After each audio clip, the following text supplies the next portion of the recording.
Assalamualaikum warahmatullahi wabarakatuh. Perkenalkan, nama saya Apoteker Yeti Hariningsih Magister Farmasi sebagai dosen di Stikes An-Nasr Cirebon pada program studi S1 Farmasi. Perkenankan, dalam kesempatan kali ini saya akan menjelaskan terkait mata kuliah yang saya ampu, yaitu mata kuliah Farmasetika Terapan. Video ini saya buat untuk memenuhi persyaratan sertifikasi dosen pada pernyataan diri dosen dalam unjuk kinerja Tridharma Perguruan Tinggi atau PDD UKT-PT. Mata kuliah yang saya ampu yaitu Farmasetika Terapan dengan beban SKS 2 SKS. Kemudian mata kuliah yang saya ampu saya ajarkan pada semester 2. Kemudian untuk definisi mata kuliah saya yaitu pada mata kuliah saya ini membahas tentang macam-macam sediaan farmasi, antara lain sediaan pulvis, pulveres, kapsul, sediaan salep, krim, gel, pasta, supo, larutan, suspensi, emulsi, pil, kemudian desain sediaan obat dan pengemasan, serta alat yang digunakan dalam proses pembuatan dasar formulasi. Sub CPMK pada mata kuliah saya adalah mahasiswa mampu memahami tentang macam-macam bentuk sediaan farmasi. Kemudian mahasiswa mampu memahami tentang bentuk sediaan pulvis dan pulveres. Mahasiswa mampu memahami tentang bentuk sediaan kapsul.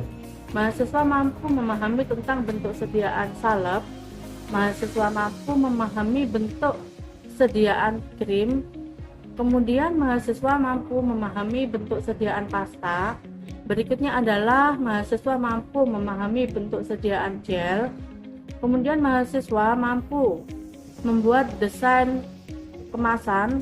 Kemudian mahasiswa mampu membuat formulasi dasar sediaan farmasi.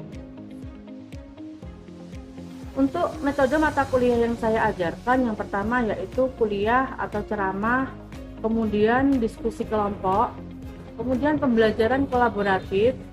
Berikutnya adalah pendekatan Student Centered Learning atau SCL. Untuk berikutnya adalah kriteria penilaian pada mata kuliah yang saya ampu, yaitu yang pertama yang saya nilai adalah tentang kehadiran tepat waktu mahasiswa.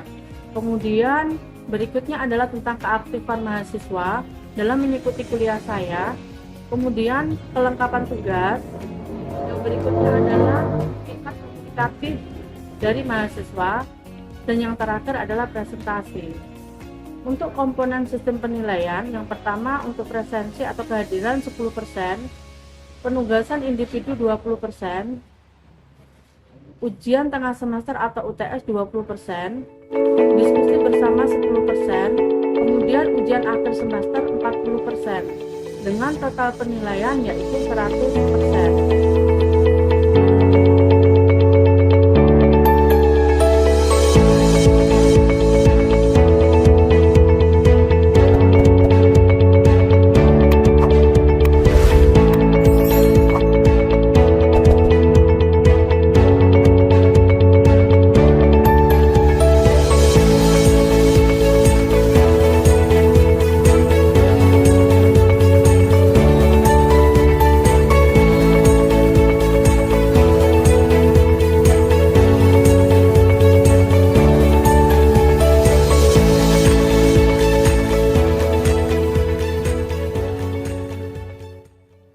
Demikian yang bisa saya sampaikan terkait deskripsi mata kuliah Farmasetika Terapan pada program studi S1 Farmasi di Stikes An-Nasr Cirebon.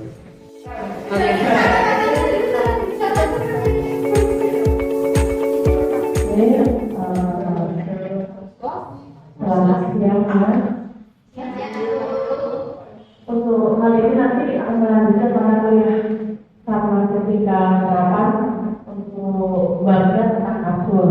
Sebelum mulai mata kuliah, mari kita berdoa dulu sesuai agama dan keyakinan masing-masing. Berdoa, silakan.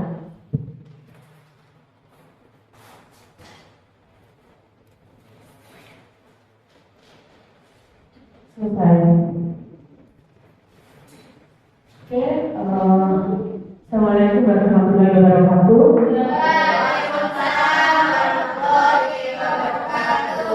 Gimana kabarnya? Baik-baik saja? Alhamdulillah.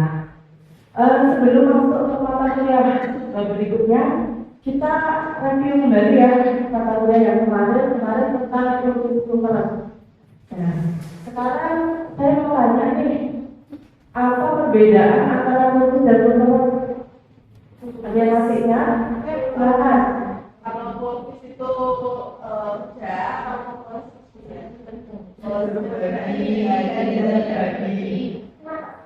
Kalau kultur bagi, kalau kultural bagi. Oke. Terus kemudian kekurangan dan kelebihannya. Ada yang masih ingat nggak? Kekurangan dan kelebihan.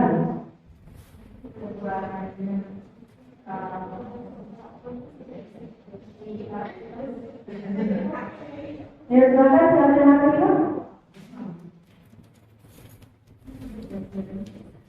kelebihannya bisa diminum oleh anak-anak atau orang yang suka setelah makan. Itu kelebihan apa? Itu satu kelebihan. Terus mungkin yang lain ada yang punya pendapat beda? Kekurangannya masanya pahit. Ya, jadi tidak bisa menutupi apa yang pahit gitu ya. Oke, ada lagi? Kalau komunitas itu bisa dibandingkan industri atau investasi yang lain. Oke, ada lagi?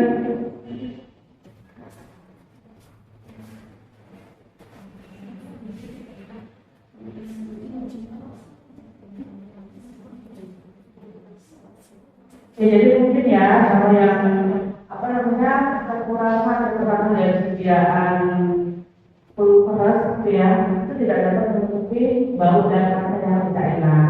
Tuh. Kemudian kalau kelebihannya itu salah satunya dia cocok ya untuk diminum oleh anak-anak ataupun orang dewasa tidak bisa menelan kadar ataupun. Oke. Kita lanjut ke materi berikutnya yaitu tentang kapsul. Apa ada yang sudah tahu pengertian dari kapsul?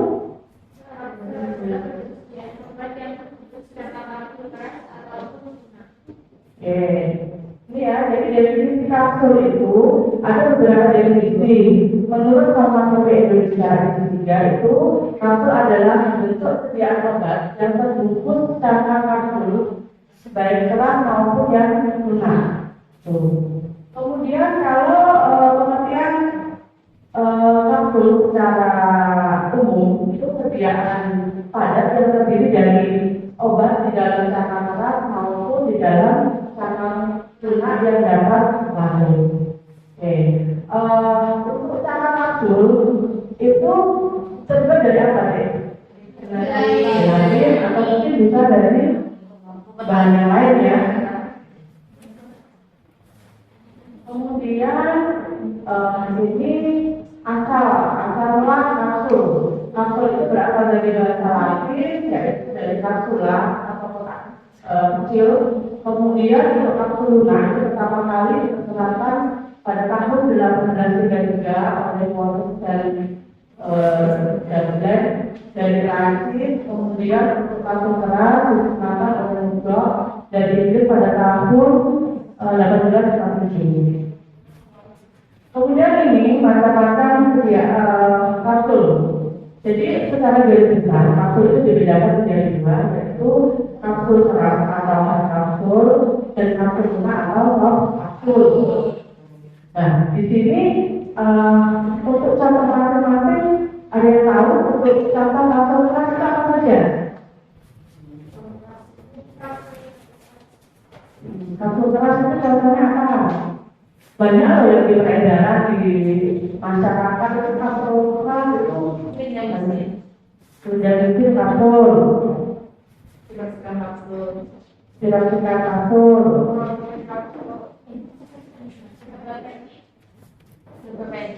Dan pokoknya intinya sediaan yang dimasukkan di dalam cangkang ya, jadi yang di kerajaan banyak tuh ada transkulit itu juga ada gitu ya. Kemudian untuk ini sama lunak, contohnya apa?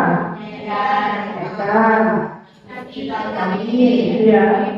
Jadi rata-rata kalau masih lunak itu dia berisi cairan gitu ya.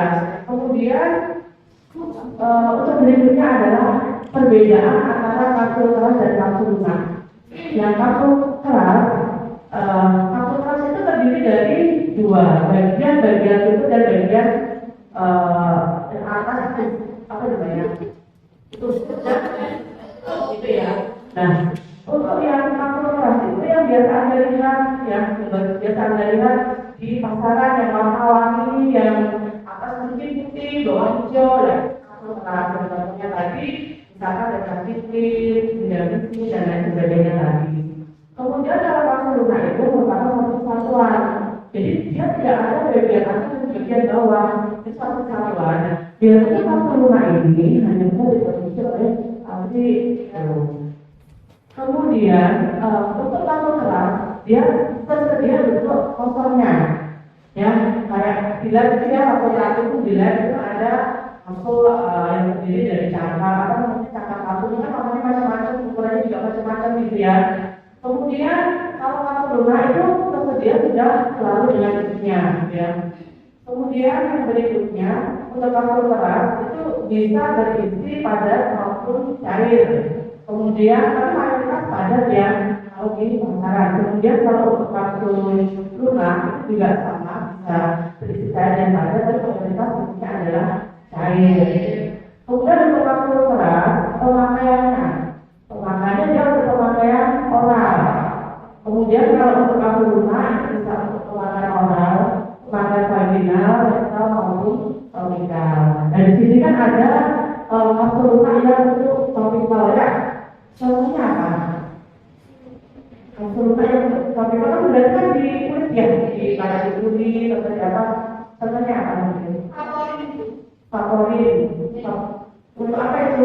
Untuk anak-anak di kasih baju, untuk melahirkan baju. Oke, mungkin ada yang lain?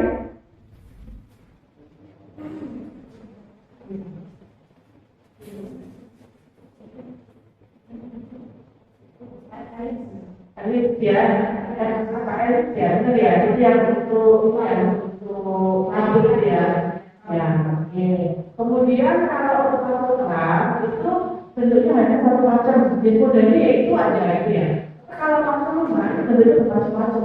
Ada yang bulat, ada yang kayak bolis itu, kemudian ada yang kayak kapsul juga, ya. Ini contoh, ini contoh untuk bentuk kapsul lunak itu macam-macam, ya. Kalau kapsul yang keras tadi kan bentuknya cuma untuk kapsul keras bentuknya kayak itu yang muter itu ya. Biasa lupa namanya. Terus kemudian ini untuk kapsul lunak ya. Kapsul lunak itu biasanya diproduksi secara skala besar ya, karena yang produksi adalah industri. Kemudian di dalam cangkang kapsul lunak dia mengandung pewarna, kemudian bahan opak atau penggang, kemudian ada pengharu, pengawet, sukrosa dimaksudkan sebagai pemanis serta penyaman sekali tadi. Tadi bentuk kapsul lunak. Kemudian kalau untuk kapsul keras ini rata-rata terbuat dari gelatin yang berkekuatan gel relatif lebih tinggi ataupun bisa dari padi ya. Untuk cangkang kapsul yang keras itu mengandung zat pewarna, kemudian bahan opak atau pengundang, kemudian ada bahan konsistensi dan pengawet. Nah, ini untuk macam-macam ukuran kapsul yang keras, ya. Jadi ada berapa macam ukuran? 1, 2, 3, 4, 5, 6, 7, 8 ya. Yang untuk manusia itu ada 8 ukuran. Kemudian kalau ukuran kapsul itu berbeda, jadi kalau misalkan 1 itu kan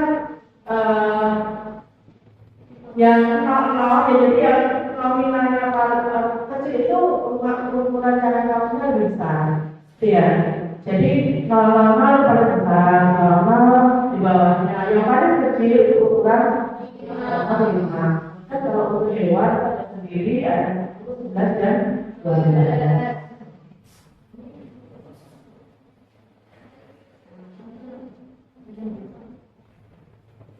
Oke, ini untuk gambaran hubungan jumlah obat dengan ukuran kapsul. Karena kalau kita nanti yang membuat persediaan kapsul kan kita membuat sebelum dulu ya. Kita membuat sebelum dulu semacam ukuran itu, dan kemudian nanti dibagi ke dalam kapsul-kapsul tersebut. Dan kita kan sudah tahu nih ukuran cangkang kapsul yang pas itu yang mana gitu ya.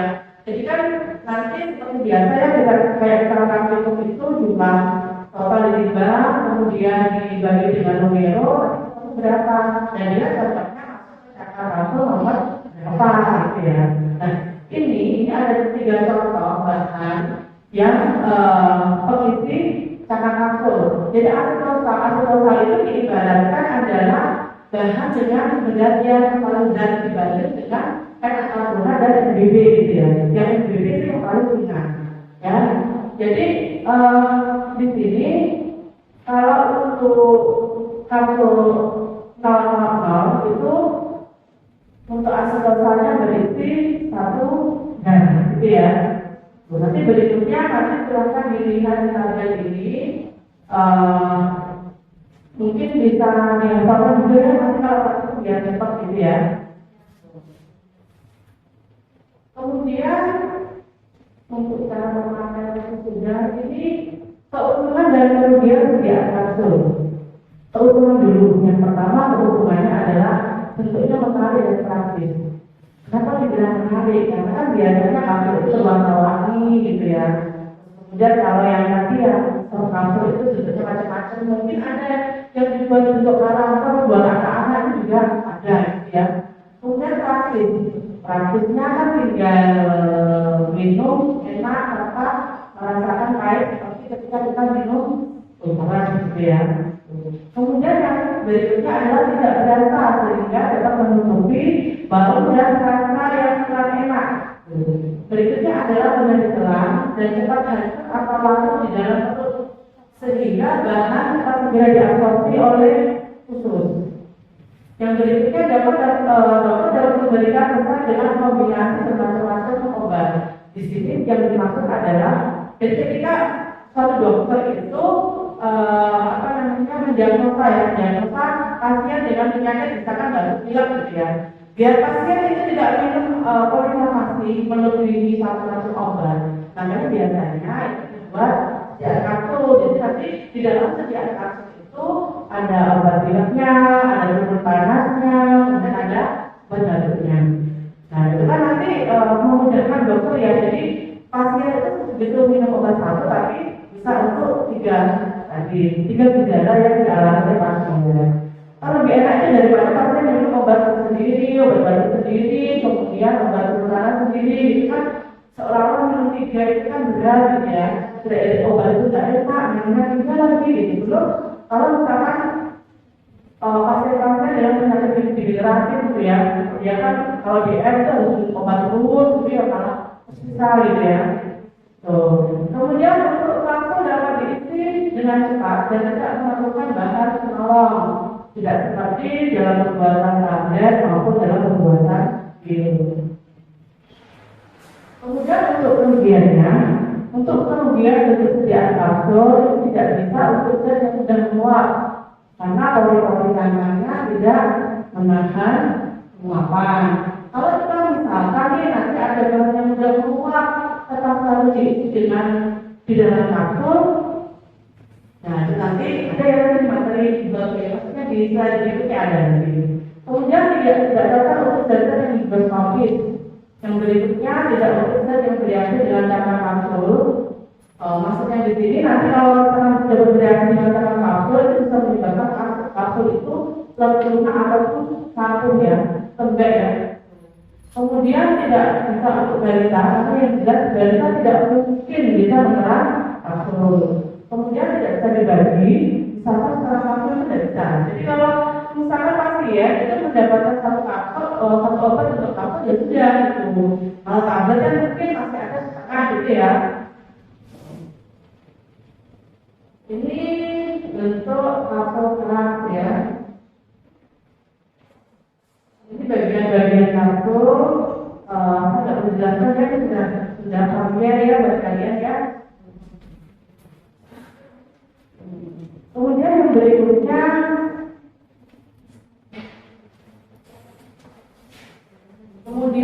berikutnya adalah cara pengisian kapsul. Sebelum saya buka slide berikutnya, ada yang mungkin sudah ada yang tahu, sudah ada yang belajar di rumah mungkin cara pengisian kapsul bagaimana ada caranya? Ini yang satu sudah dengan tangan, yang biasa anda lakukan di media. Terus dengan tangan bukan mesin, dengan alat bukan mesin, dengan alat mesin, ya. Terus kemudian dengan mesin, ya. Oke, ya. Yang pertama ini adalah dengan tangan. Dengan tangan ini kita manual seperti biasa. Jadi kita seperti membantu tugas biasa itu kemudian dibagi. Nanti sekarang mau membuat 10 kapsul, jadi dibagi menjadi 10. Kemudian nanti dimasukkan ke masing-masing kapsul.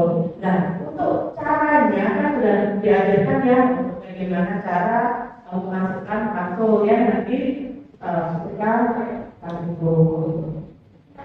Kemudian yang kedua adalah dengan alat bukan mesin. Dengan alat bukan mesin ini nanti ada semacam alat yang terdiri dari atas dan bawah. Dan nanti yang badan kapsul itu ditata semua di bagian bawahnya. Kemudian nanti diisi dengan serbuk. Kemudian nanti ada penuas ya, apa itu yang buat menaikkan. Kemudian dibantu. Itu lebih cepat daripada dengan manual dengan tangan tadi. Karena kalau misalnya yang manual dengan tangan tadi, kalau misalnya ada mahasiswa atau tugas intinya yang di farmasi itu kalau misalnya kan ada kecenderungan tangan itu ada yang basah gitu ya, basah, jelas gitu ya. Yang berikutnya adalah dengan alat mesin. Nah, dengan alat mesin ini biasanya dilakukan di industri. Oke, untuk selanjutnya adalah faktor-faktor yang merusak cairan kapsul. Di sini mengandung zat yang sudah cair, kemudian mengandung cairan organik, kemudian mengandung minyak uap, sulfat, alkohol, dan penyimpangan yang salah. Oke. Kemudian karena tadi penyimpanan yang salah itu bisa menyebabkan rusaknya cairan kapsul, maka kita harus menyimpan cairan kapsul itu dalam ruang yang tidak terlalu lembab. Kemudian dalam proses tertutup dalam bahan plastik yang diberi kembali, kemudian dalam disebarkan. Oke, sampai di sini ada yang mau ditanyakan? Ya, silakan.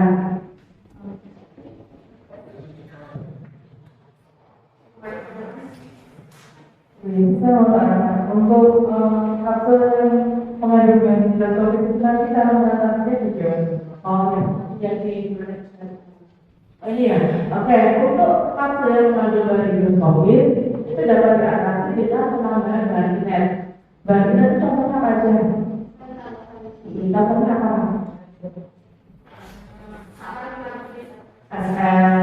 Terus amilum gitu ya. Oke,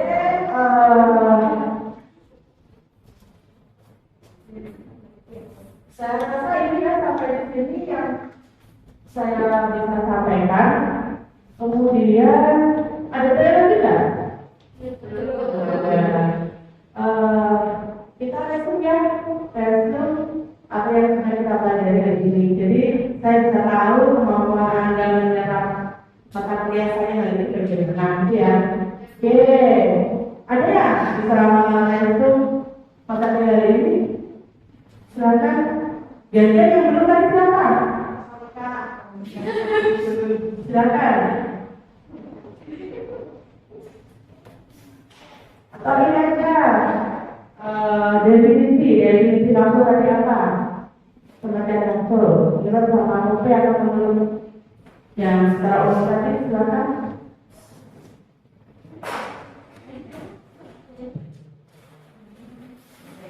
Saya sih jadi definisi dari kapsul itu serupa atau di Indonesia yaitu bentuk sediaan obat yang terkumpul menjadi cakar kapsul, baik itu cakar keras maupun lunak.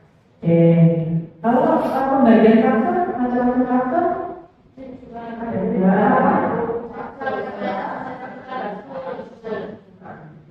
Oke, terus cara mengisi cakar kapsul?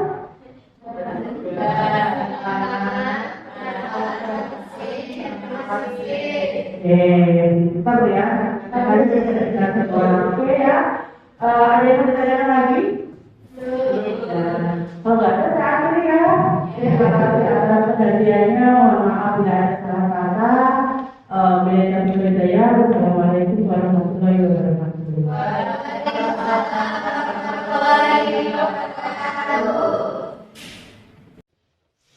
Demikian pula deskripsi singkat serta cuplikan proses pembelajaran mata kuliah farmasetika terapan yang saya ampu di program studi S1 Farmasi Stikes Anasep Cirebon. Semoga dapat memberikan gambaran mengenai deskripsi diri saya terkait proses pengajaran. Terima kasih. Wabillahi taufiq wa hidayah. Wassalamualaikum warahmatullahi wabarakatuh.